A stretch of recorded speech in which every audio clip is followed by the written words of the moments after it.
je ne serais pas surpris que d'ici 12 à 24 mois, il y ait vraiment un changement de paradigme qui se met en place parce que j'invite les gens qui nous écoutent à aller tester Gemini 3. Et il y a des excellentes chances que vous fassiez un switch. Moi, je pense que ce n'est que le début et qu'on va peut-être, je force le trait ici, mais peut-être vivre un genre de MySpace Facebook dans les prochaines années concernant l'intelligence artificielle. Maintenant, la réalisation que j'ai faite dans les derniers jours, puis peut-être Antoine, tu l'avais déjà fait, c'est que Google est le seul dans tous les grands de la tech qui est complètement intégré verticalement, du bas complètement de la chaîne jusqu'à la fin complètement dans nos mains.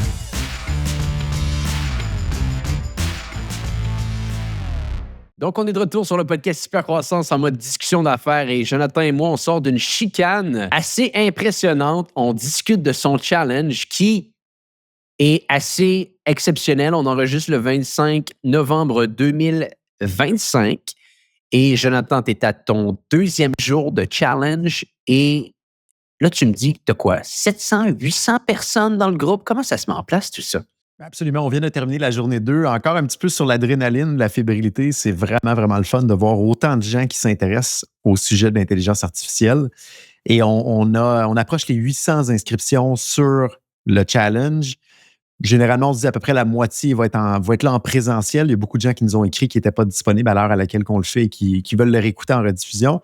Donc, effectivement, ce matin, on était encore 400 quelques personnes, quasiment 450, 460 personnes en réel avec nous de 8h30 à 9h30. Et on a le groupe Facebook privé où les vidéos sont disponibles en rediffusion. On approche, je pense, le 350 ou 400 personnes dans la communauté privée derrière tout ça. La raison du débat avant l'enregistrement de cet épisode de podcast, c'est pour moi, c'est le premier challenge qu'on fait. Donc, le premier, on était 100, l'autre, on était 200-300. Là, on monte à 600-700-800. Pour moi, c'est juste une croissance organique. Et là, Antoine me chicanait pour me dire, Jonathan, c'est pas normal. Il se passe quelque chose de vraiment exceptionnel. Là. Donc, je suis curieux, Antoine, de t'entendre parler là-dessus. Hein. Donc, si on remet les faits comme ils se doivent d'être dits, tu as ce 700-800 personnes présentes sans quasiment $1 en publicité ou quelques centaines de dollars en publicité, Jonathan? Si je ne me trompe pas. L'équipe marketing a fait un petit peu de publicité pour cet épisode-là, ce challenge-là. Les autres d'avant, il n'y en avait pas. Donc, c'est la première fois qu'il y a un peu de force marketing qui était mis, mais c'était, je pense, minime de ce qui était fait jusqu'à date. Est-ce que c'est en bas de 5 000 $? Est-ce que c'est en bas de 4 000 $? Oui, je pense que c'est en bas de 5 000 effectivement. Bon.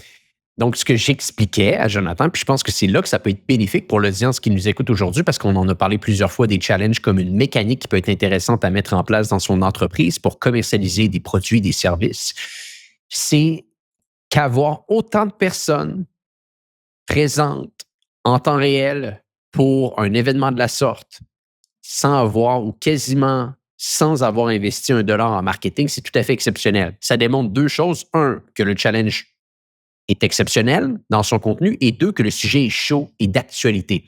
Et je pense que c'est peut-être un mix des deux qui se met en place. Ici, vous parlez d'intelligence artificielle, ça intéresse tout le monde. Ça fait la une des nouvelles continuellement. Et de notre côté, te connaissant, vous êtes assez bien préparé dans ce que vous faites. Et donc, j'ai challengé Jonathan, j'ai dit, fantastique, tu as 450, 500 personnes devant toi. Quelle est ton offre? Quelle est ton offre? Et bon, là, c'est là qu'on est rentré dans des discussions que je pense qu'il y a une offre, mais qu'il n'y a peut-être pas d'offre de prévue.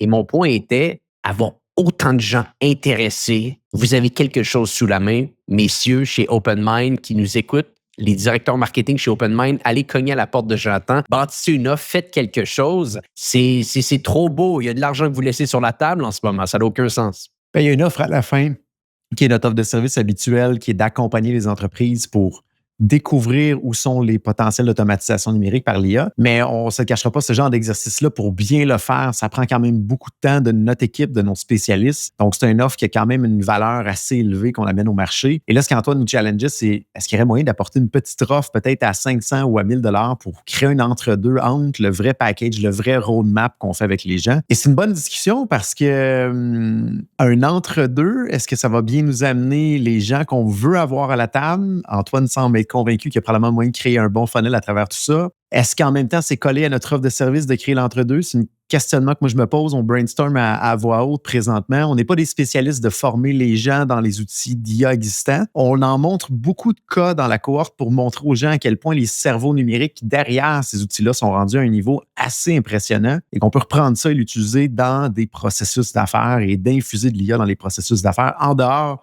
des ChatGPT de ce monde. Donc, ma première pensée, il reste, si on fait une offre intermédiaire à 500 ou à 1000 $, il faudrait rester dans les outils existants, ce qui n'est pas nécessairement notre tasse de thé habituelle et notre grande force. On montre beaucoup de cas comment nous, on les utilise chez OpenMind, ces outils-là, mais de devenir un formateur en tant que tel sur ces outils-là, c'est un terrain qui est à réfléchir, qui est, je pense, au premier coup d'œil glissant, à voir comment on pourrait peut-être tourner ça d'une autre manière et de la rapprocher plus vraiment de notre automatisation pure et dure qu'on fait avec nos clients, là. C'est sûr et certain qu'un propriétaire d'entreprise va toujours mieux connaître son entreprise que des Joe connaissants de l'externe qui pensent savoir qu'est-ce qui est le mieux pour une organisation. Et je suis ce fameux Joe connaissant en ce moment. Je pense que le point que je vais amener, et ça peut être bénéfique pour les gens qui nous écoutent aujourd'hui, c'est que avoir autant de personnes prêtes à vous écouter devant vous témoigne de quelque chose dans le marché qui est en train de se dérouler. Et ça, c'est pas tous les jours que ça arrive. C'est pas tous les jours que tu peux avoir le bon message. C'est pas tous les jours que tu peux avoir l'attention des gens. Et quand tu as l'attention, si tu es capable de le monétiser de la meilleure des manières possibles, c'est comme ça que tu vas être capable de croître encore plus. Donc, mon réflexe d'entrepreneur qui a fait beaucoup de challenges dans le passé et que ça a fonctionné très souvent chez G7 et sur d'autres clients, c'est de travailler un petit peu sur ce que Jonathan dit, sur une dynamique d'offre hybride. Donc, si vous faites un challenge demain matin et que vous avez 500 personnes devant vous et qu'ultimement, votre objectif, c'est de vendre une offre à peut-être 20, 50, 200 000 $, bref, une offre de service, comme qu'on peut le voir dans la prestation de service habituelle, est-ce qu'il n'y aurait pas un entre-deux qui pourrait pousser le consommateur à en apprendre encore plus sur vous, à en apprendre encore plus sur le produit ou le service que vous allez mettre de l'avant avant qu'il fasse un anneau de mariage avec vous? Ce qui est littéralement le cas quand vous faites une prestation de service à plusieurs centaines de milliers de dollars. C'est un contrat de mariage.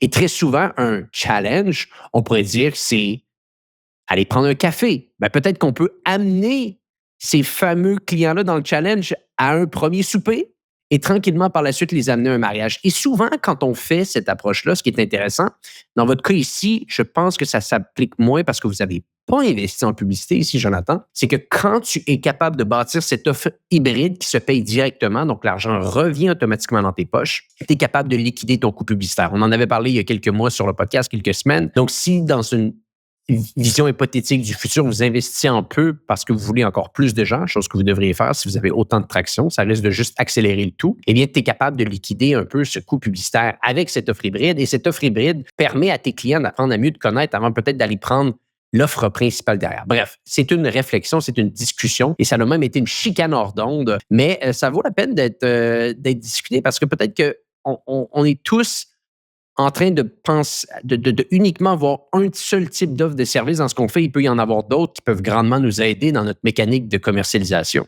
Ben, tu vois, je regarde beaucoup le marché et j'essaie de comprendre où ça va s'en aller par rapport à l'intelligence artificielle pour nous en tant que gens qui font de l'automatisation numérique. Et on voit un paquet de nouvelles offres qui pourraient être apportées au marché. Puis je vais en donner un exemple. On est en train de tester beaucoup d'outils pour rendre nos développeurs, nos chargés de projet, nos product owners plus efficaces grâce à l'intelligence artificielle. Donc, c'est dans l'outillage, comment réussir à livrer mieux, livrer plus rapidement. Et là, on voit que des gens qui ont leur propre équipe de développeurs à l'interne disent, OK, est-ce que vous pouvez nous former pour que nous, on utilise les bons outils pour aller plus vite? Donc là, je lance ça aux gens qui nous écoutent. Si vous avez des équipes et que ça vous parle, faites-moi signe. C'est peut-être le genre de choses qu'on pourrait éventuellement faire parce que nous-mêmes, on s'auto-forme à l'interne. On a des gens qui vont tester un paquet d'outils. On a des formations pratiquement chaque semaine qu'on va redistribuer à l'ensemble de l'équipe pour dire voici tel outil, ce que ça donne. Mais il y en a des gens que ça leur parle. Ça pourrait être le genre de service intermédiaire qui pourrait être pertinent pour accompagner les entreprises à aller au prochain niveau, là. Et bon, si on parle d'intelligence artificielle, Jonathan, tu avais dit quelque chose sur le podcast il y a environ un an. Est-ce que c'est la fin de Google? Est-ce que Google est en train de se faire battre par OpenAI? Et là, pendant qu'on parlait de ça, eh bien, j'ai l'impression qu'il y a eu quelques personnes chez Google, et Sergey Brin-Desmond, qui est le fondateur de l'organisation, qui est revenu 70 heures par semaine à travailler. Et là, tous ces grands joueurs-là se sont mis ensemble et se sont dit, on ne va pas se laisser abattre par une start-up qui n'a aucun revenu. Et ils ont préparé tranquillement le tsunami qu'on est en train de voir depuis quelques jours maintenant. Qu'as-tu pensé de Gemini 3? Qu'as-tu pensé des nouveautés de Google? Je serais curieux de t'entendre ici si ce que tu me disais il y a un an, comme quoi que c'était la fin de Google, c'est encore vrai aujourd'hui? Bien, c'est vraiment intéressant, Antoine, comme discussion. Effectivement, il y a un an, on dit, d'après moi, Google, c'est la fin parce que la majorité de leurs revenus proviennent encore aujourd'hui de publicité au niveau des résultats de recherche. Donc, le revenu principal de Google est menacé et est encore menacé devant nous. Maintenant, la réalisation que j'ai faite dans les derniers jours, puis peut-être Antoine, tu l'avais déjà fait, c'est que Google est le seul dans tous les grands de la tech qui est complètement intégré verticalement, du bas complètement de la chaîne jusqu'à la fin complètement dans nos mains. Et je m'explique. OpenAI, présentement, détient le cerveau numérique, le modèle. Donc, ce qui fait tourner un petit peu l'intelligence artificielle, du moins le cerveau de l'intelligence artificielle. Mais OpenAI ne détient pas beaucoup d'autres choses autour. Si on regarde Google, et là, on va pouvoir le comparer à Microsoft, à Amazon et à Apple, et c'est là que ça devient super intéressant. Google, à la base, détient les centres de données. Donc, avec Google Cloud, ils ont leur propre infrastructure qu'ils peuvent déployer rapidement. Ils ont lancé le mot il y a plusieurs années à l'interne qu'ils voulaient absolument être AI first dans le stack au complet vertical. Donc, Google est pratiquement le seul qui n'est pas dépendant de NVIDIA. NVIDIA, qui, je pense, est le talon d'Achille présentement de tout le monde dans l'écosystème financier et tech. NVIDIA détient les microprocesseurs, les GPUs, qui sont requis pour faire tourner les cerveaux numériques, que ce soit celui d'OpenAI, que ce soit celui de Google et compagnie. Du côté de Google, ils ont développé... Exactement. Du côté de Google, par contre, ils ont développé leur propre équivalent de GPUs qu'ils appellent des TPU, des TPUs. Donc, ils ne sont pas dépendants pour faire tourner leur cerveau numérique Gemini de l'équipement d'un autre fabricant. Donc, ils ont le cloud eux-mêmes, leur propre infrastructure. Ils ont leur propre matériel pour réussir à faire rouler cette puissance de calcul-là dans leur infrastructure. Ils ont le cerveau numérique qui est Gemini et compagnie. Ils ont également les canaux de distribution pour se rendre jusqu'à nos mains. Donc, Chrome, qui est le navigateur, et également le système d'exploitation Android au niveau des systèmes mobiles. Gmail. Google également Enterprise. aussi. Exactement. Donc, toute la chaîne au niveau de l'équivalent d'Office avec Google, le Google Spreadsheet, le Google, l'équivalent de Word. Donc, Google est le seul dans l'entièreté verticale où ils sont indépendants de A à Z.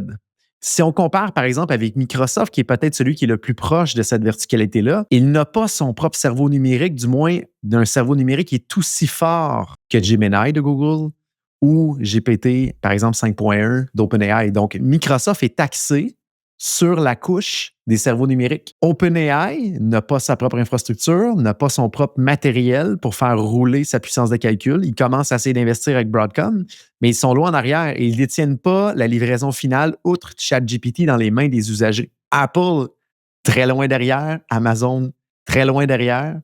Donc, Google est littéralement le seul qu'ils ont donné un mot d'ordre il y a plusieurs années de ça, il y a pratiquement 7 à 8 ans, à cause de DeepMind, de créer une verticalité complète dans l'équation. Et ça, j'ai vraiment hâte de voir comment ça va leur payer en avant nous. Je pense que ça va être très positif. Comme à l'inverse, Antoine, ça pourrait être très négatif. Et là, je te lance une balle curve et je serais curieux d'avoir ton avis là-dessus. Je vais faire un parallèle au domaine de l'auto. Quand GM a commencé à acheter plein de marques, Buick, Cadillac, Saturn et compagnie, ils sont devenus le généraliste complètement intégré dans l'ensemble de l'écosystème potentiel de l'automobile et sont devenus tellement généralistes dans tout qu'ils sont devenus bons dans pas beaucoup de choses au final. Et ça a été vraiment le talon d'Achille quand il y a eu la crise économique, entre autres en 2008. Est-ce que Google, ça va faire leur force qui soit verticalisée au complet de A à Z ou éventuellement il va y avoir un niveau dans cette verticalisation-là qui va être un talon d'Achille pour eux? Je pense que ça risque d'être positif, mais il y a quand même ce danger-là. Je serais curieux de t'entendre là-dessus, Antoine. Est-ce que tu penses que ça va être beaucoup plus positif ou ils risquent eux-mêmes de trébucher de par leur plan de match dans un avenir approché? On fait une petite pause sur le podcast en cours parce que je veux vous parler d'une entreprise que j'aime tant et cette entreprise se nomme Hello Darwin. Hello Darwin, d'ailleurs, si vous ne le savez pas, c'est une organisation qui vous aide à aller trouver les subventions dont vous avez le droit et Hello Darwin est également un partenaire du podcast Hypercroissance. Parlant de subventions, il y en a une que je veux vous parler aujourd'hui. Je veux vous parler du programme de soutien à la commercialisation et à l'exportation, qui d'ailleurs est une initiative d'Investissement Québec. Et là, récemment, il y avait une partie de l'équipe d'Hello Darwin qui était présente lors d'une allocation exclusive de la ministre de l'Économie du Québec, Christine Fréchette, et elle a annoncé que le programme, très, très prisé, allait réouvrir au courant de l'été. Et c'est un programme qui vous aide à commercialiser vos produits et services au Québec, mais également par la suite à exporter vos produits à l'international. D'ailleurs, avec ce programme-là, dans le passé, on pouvait avoir des subventions qui allait jusqu'à 250 000 $. Mais attention, sachant que c'est un programme qui est très, très, très en demande et qui a des places limitées, je vous invite à rapidement aller remplir un formulaire sur le site web de l'équipe de Hello Darwin pour être dans les premiers à y avoir accès avant que le programme soit plein. Donc, si ça vous intéresse, go.hellodarwin.com/hypercroissance. Je le répète, go.hellodarwin.com/hypercroissance. Il y aura un lien dans les notes de l'épisode. Ça va vous donner la chance d'être dans les premiers à avoir accès à cette subvention et également d'avoir un 10 % de rabais quand vous allez travailler avec l'équipe de Hello Darwin. Ils vont tout faire pour vous. Ils vont faire le travail pour trouver la subvention, faire le travail pour trouver l'argent pour vous et faire en sorte par la suite que vous pouvez vous concentrer à une chose, faire croître votre entreprise. De retour à l'épisode en cours.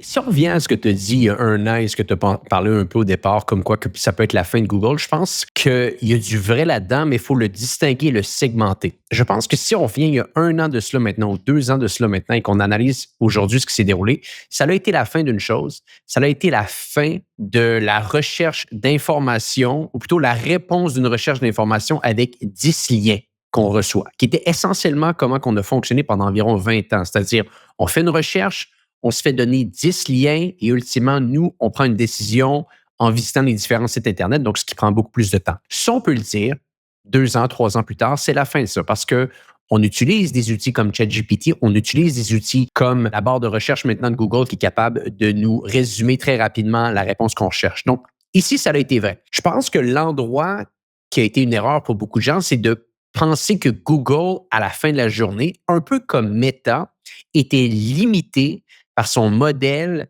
de revenus relié à la publicité. Et je pense que si tu avais les mêmes entreprises aujourd'hui, mais que c'est Meta qui, d'une certaine façon, était en danger au niveau de son modèle d'affaires à cause qu'un ChatGPT Meta venait en place et lui prenait toute la consommation de contenu. Je pense qu'ici, on pourrait vraiment se poser des questions parce que Meta n'a aucun autre modèle d'affaires. Il n'est pas dans l'entreprise, n'a pas de service cloud, n'a pas d'autres types de plateformes comme YouTube pour être en plan B, n'a pas de système d'exploitation à la Android. Bref, ils sont limités à une seule ligne d'affaires malgré qu'ils essayent continuellement d'en créer des nouvelles. Peut-être à un certain point, ça doit fonctionner. Et je pense que beaucoup de gens, on en a parlé même sur le podcast, ont eu une vision très, très limitée de qu'est-ce qu'était Google et qu'on pensait que Google, essentiellement, ce n'était qu'un modèle d'affaires relié sur de la publicité. C'en est un grand et même le majeur. Sauf qu'ils possèdent tellement d'autres lignes de service qu'ils sont capables, et ils ont été capables de le démontrer dans les dernières années, qu'ils pouvaient bâtir quelque chose d'excessivement puissant pendant que d'autres étaient en train de peut-être se montrer le bout du nez. Donc ça, je pense que c'est juste important de revenir à cette analyse-là et cette compréhension de ce qui s'est déroulé. Maintenant, ta question, est-ce que Google est en danger parce qu'il pourrait devenir généraliste de plein de produits? La grosse distinction ici, c'est que tous les produits ou la majeure partie des produits de Google sont excellents. Il y a très, très peu de produits en ce moment de chez Google qu'on peut dire qu'ils ne sont pas bons. Si on pense à leur système cloud, un des systèmes en plus forte croissance année après année, en plus forte croissance que Amazon au moment où on se parle. Gmail, utilisé par monsieur et madame tout le monde sur l'entièreté quasiment de la planète Terre. C'est un des systèmes, voire le système de email numéro 1 qui est utilisé. YouTube, on n'en parle même pas. Le volet publicitaire de Google, peu importe ce qu'on dira, ils viennent de sortir leurs états financiers du dernier trimestre, est en croissance comme jamais. Et pendant ce temps-là, ils sont capables d'accélérer à une vitesse grandiose au niveau de l'intelligence artificielle. Et je pense qu'il y a un point aussi que tu as oublié de mentionner, Jonathan. Tu as dit qu'il y avait de la distribution, qu'il y avait les cerveaux numériques, qu'il y avait le modèle intégré, effectivement, avec le TPU, qui est un excellent point ici. Donc, ils sont capables d'être indépendants sur leur création, littéralement, de l'intelligence artificielle, comparativement aux autres joueurs qui sont obligés de faire des ententes un petit peu complexes avec les différents joueurs sur le marché. Mais qu'est-ce qu'ils ont également? Ils ont de l'argent. Et ça, c'est important de le redire aux gens qui nous écoutent aujourd'hui, c'est que le joueur contre qui il joue présentement lève des rondes de financement dans une optique de peut-être faire de la profitabilité en 2030. Et on va le ramener, on en a parlé sur le podcast récemment. OpenAI a une vision de faire à peu près 20 milliards de revenus, je pense, pour l'année prochaine.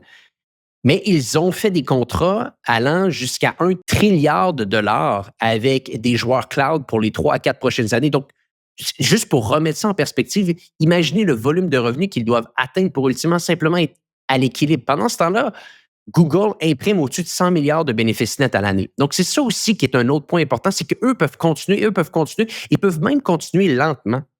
C'est-à-dire, ils peuvent continuer à innover à une bonne vitesse, mais juste rester stable et continuer à générer de l'argent et ils vont toujours avoir une longueur d'avance. Donc, moi, j'ai l'impression qu'on risque. Bon, je pense qu'OpenAI est une entreprise qui est totalement exceptionnelle et je parle d'OpenAI, il y en a d'autres sur le marché, mais on parle souvent d'eux.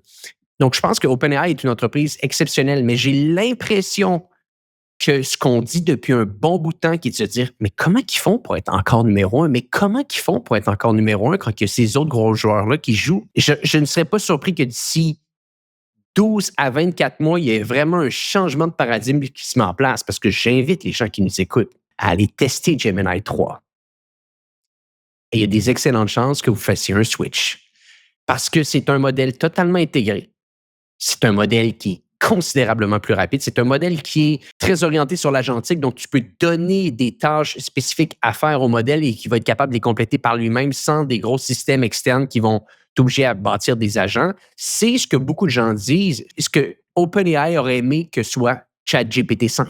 Et des organisations comme moi, qui est sur la suite Google depuis très longtemps, risque tranquillement de basculer ses équipes vers ces plateformes d'intelligence artificielle. Et même Mark Benioff, CEO de Salesforce, a fait un tweet qui est devenu viral. Et il l'a dit dimanche dernier, donc on devait être le 22 ou 23 novembre. Wow, je viens de tester Gemini 3. Hey, on parle du CEO de Salesforce, entreprise publique, une capitalisation boursière à près de 500 milliards de dollars. Je viens de tester Gemini 3 et je ne retournerai plus jamais à ChatGPT. Ça en dit long. Il y a eu beaucoup de félicitations également dans le milieu, comme quoi que le modèle est exceptionnel. Donc, moi, je pense que ce n'est que le début et qu'on va peut-être, je force le trait ici, mais peut-être vivre un genre de MySpace Facebook dans les prochaines années concernant l'intelligence artificielle. Je rebondis sur ce que tu parles au niveau de la profitabilité de Google versus OpenAI. OpenAI brûle probablement plusieurs centaines de millions par jour. On va donner un chiffre, mettons, 500 millions par jour. De l'autre côté, si on regarde Google, il génère par jour en dollars canadiens pratiquement 500 millions de dollars de flux de trésorerie par jour disponibles à réinjecter. 15 milliards par mois. Ça n'a aucun sens. Ça n'a aucun sens, la capacité financière qu'ils peuvent redéployer. Donc, effectivement, donc, tu peux ça être ne donne patient. pas grand marge de manœuvre. Ouais. Tu peux être patient, tu peux vivre ton 2022-2024 pendant que tout le monde panique et dit que tu vas mourir. Tu peux jouer ces 2 années-là pour bâtir un modèle ultra performant, encore meilleur que ce que les autres font. Et tu peux même le sortir en 2,25, en 2,26, en 2,27. Et pendant ces années-là, qu'est-ce que tu vas faire? Tu vas encore sortir 100 milliards de dollars de bénéfices nets à l'année. Donc, c'est pour ça que j'ai vraiment l'impression que si tu le regardes avec un œil externe, un regard externe, n'importe qui comprend sensiblement ce milieu-là, le modèle d'affaires, et les gens qui ont chez Google. Rappelons-nous d'une chose, ils ont été les premiers à faire une acquisition dans le domaine de l'intelligence artificielle en achetant DeepMind en 2015 ou 2014, si ma mémoire est bonne, qui était littéralement 90% des forces d'intelligence artificielle sur la planète Terre à l'époque. Donc, ils jouent le marathon depuis très longtemps. La seule chose qu'ils ont été moins bons, c'est d'avoir une stratégie de commercialisation avant les autres parce qu'ils étaient sous plein de régulations. Donc, j'ai l'impression qu'on risque de commencer à avoir un paradigme se changer au niveau de la prochaine année. Pas que OpenAI est pas bon, mais je pense qu'on le dit plusieurs fois sur le podcast, c'était quasiment ahurissant de voir qu'ils étaient encore le numéro 1 après 3-4 ans. Et là, peut-être que ça va s'inverser dans les prochains mois. Et je termine avec 2-3 bullet points au niveau de Gemini 3, comment moi je l'ai vécu dans les dernières journées. En l'essayant beaucoup, j'ai l'impression de retourner un petit peu comme dans le moment effet wow que j'ai eu dans le temps avec ChatGPT. Donc, très rapide à répondre, très réfléchi dans sa réponse. Maintenant, le 5.1 de OpenAI ChatGPT n'est pas très loin, un petit peu plus lent, je vous dirais. Gemini 3, beaucoup plus fort au niveau de la génération d'images puis de résoudre les problèmes dans la génération d'images. Par contre, de l'autre côté, très, très, très mauvais dans discuter avec lui en temps réel, c'est horrible. Très chaotique. Ouais. Donc, GPT 5.1 est encore de loin en avant comme compagnon dans mon véhicule pour discuter puis brainstormer. Donc, voilà au niveau de ma perception de Gemini 3 à l'heure actuelle. Ils ne m'ont pas convaincu de transférer complètement, mais il y a quelques petites fonctionnalités que je vais aller utiliser devant nous. À suivre. Effectivement. Jonathan, merci d'avoir été avec nous aujourd'hui. Pour les gens qui nous écoutent, on se dit à bientôt pour un prochain épisode du podcast Hypercroissance.